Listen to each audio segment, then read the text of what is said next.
चुके हैं, सुपरिटेंडेंट हैं सिविल अस्पताल अहमदाबाद से। डॉक्टर मोदी, बहुत स्वागत है आपका। सबसे पहले मैं जानना चाहूंगा सर कि जो हम लोग बात कर रहे हैं कि कोरोना खत्म होने के बाद भी कुछ असर दिखा रहा है, कहीं पर ब्लैक फंगस के मामले हैं, नाक, आंख और कभी कभी दिमाग तक में ब्लैक फंगस ये आ रही है, इसके पीछे की वजह क्या है, ऐसा क्यों हो रहा है?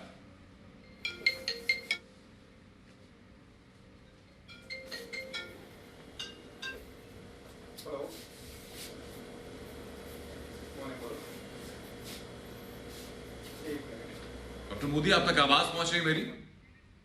हाँ, बोलिए बोलिए। हाँ,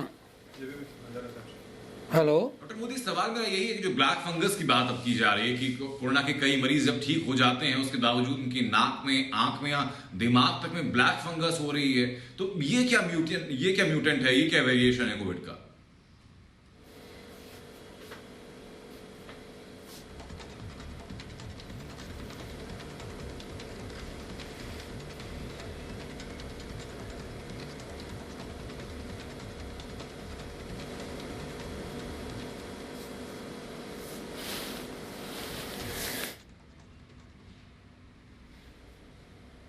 हाँ, जी बोलिए।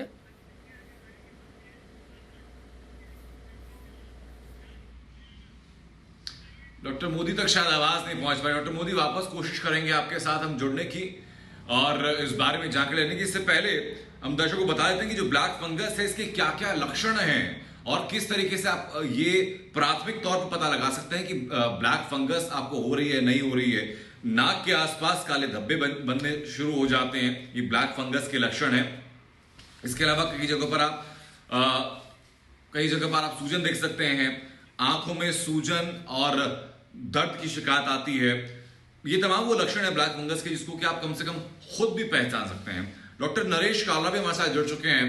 डॉक्टर नरेश, ब्लैक फंगस का जो वेरिएशन है ये कैसा वेरिएशन है? क्या अब तक जो कोरोना के म्यूटेंट देखे गए हैं, हर एक म्यूटेंट का आफ्टर इफेक्ट ये हो सकता है या कुछ खास वेरिएंट्स हैं जिनका आफ्टर इफेक्ट हो रहा है?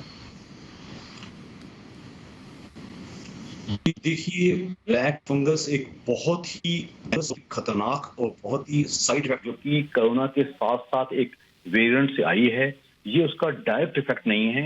ये उसकी वजह से जो नाक की झिल्लियों की जो शक्तियां कम हो जाती हैं, उसकी वजह से एक फंगस है वो टेक ओवर कर लेता है। लेकिन इसका साइड इफेक्ट ये नाक से हमारे यहाँ एंटर करता है, नाक से जाके ये आंखों को भी टच करता है और दिमाग को भी टच करता है। आम जनता के जानने के लिए इतना जरूरी है, अगर ऐसे कोई भी इफेक्ट आ रहे हों कोरोना होने के बाद, एकदम बाद या एकदम पहले या उसके आसपास, जिसमें कि नाक के आसपास धब्बे आ जाना, नाक का बंद होना, नाक से कुछ तरल पदार्थ निकलना, नाक से कुछ खून का निकलना, नाक में स्टफीनेस का होना, अगर ऐसा कुछ भी हो रहा है तो आप एकदम डॉक्टर के संपर्क में आइए और स्पेशलिस्ट के कांटेक्ट में आइए। जो एक खास किस्म की दवाई, एक ही दवाई है इसके लिए, एम्फोटेरेसिन, अगर वो भी बहुत ही खतरनाक दवाई है, वो भी अगर जल्दी नहीं मिलती तो ये बाकायदा काफी नुकसान कर सकती है। अप टू द एक्सटेंड मरीज कोरोना से तो बच गया, इससे उसका निधन हो गया, तो इसका ख्याल रखना बहुत जरूरी है।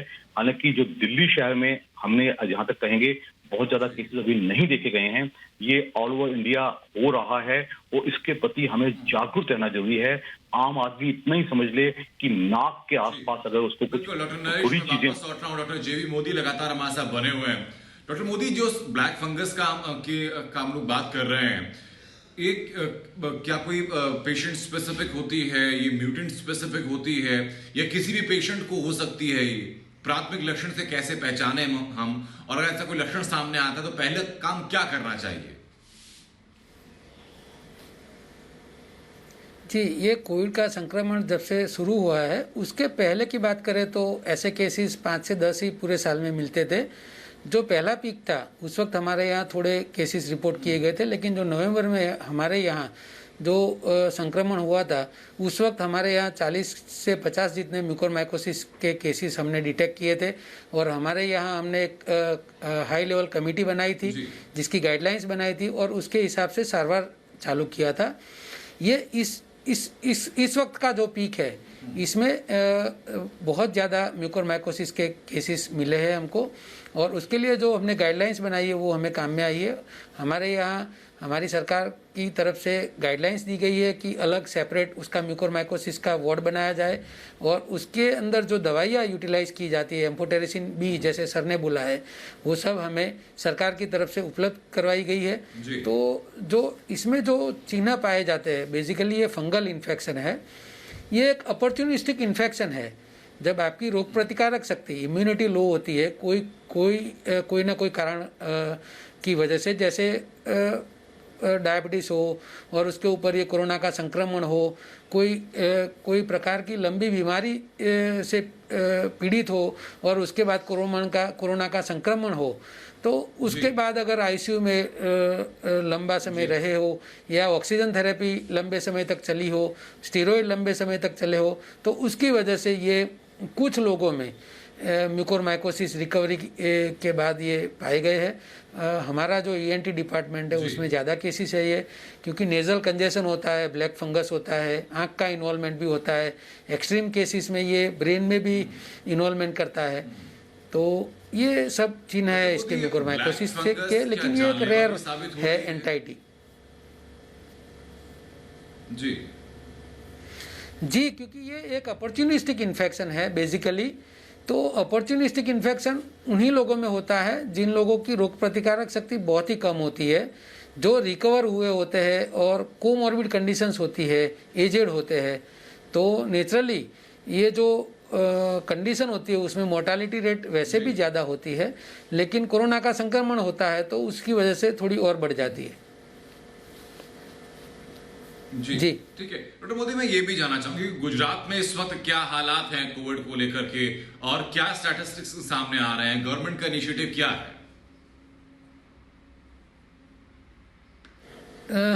सर, गुजरात में भी ऐसा है कि जो कोरोना का संक्रमण है वो अभी 3-4 दिन से हमारे यहाँ थोड़ा 15 से 20% कमी हुआ है ऐसा लग रहा है।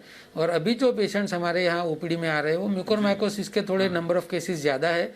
इसलिए जैसे मैंने आपको बताया कि हमारे यहाँ माननीय मुख्यमंत्री श्री रूपाणी साहब की अध्यक्षता में कोर कमेटी में निर्णय लिया गया था कि जो भी हॉस्पिटल है वो सब हॉस्पिटल में सेपरेट म्यूकोरमाइकोसिस के वार्ड बनाए जाए, तो वो हमने बना दिए हैं।